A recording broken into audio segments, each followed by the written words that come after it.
আসসালামু আলাইকুম রহমতুল্লাহ বারাকাত।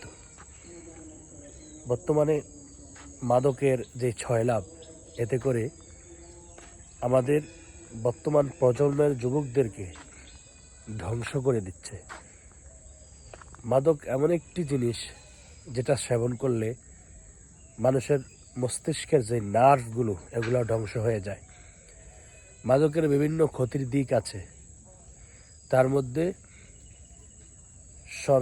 সবচাইতে বেশি যেটা ক্ষতিকর সেটা হচ্ছে মানুষের মাথাকে নষ্ট করে দেয়, মানুষের মাথার নার্ভগুলো নষ্ট করে দেয়। আরও সিমটমস আছে, যেমন হঠাৎ করে রেগে যায় ইত্যাদি ইত্যাদি। এরপরে শরীরের বিভিন্ন অংশ হৃদরোগ থেকে শুরু করে ক্যান্সারের ঝুঁকি পর্যন্ত থাকে, অর্থাৎ এটা একটা মরণব্যাধি। ক্যান্সার হলে যেমন রক্ষা না পাওয়ার নিশ্চয়তাই প্রায় 90% ঠিক, মাদকে যে আসক্তি, যে মাদক সেবন করে নিয়মিত, পুরো পরিবারের মধ্যে একজন মাদক সেবন করলেই এই একজনের কারণে পুরো পরিবারটা ধ্বংস হয়ে যায়।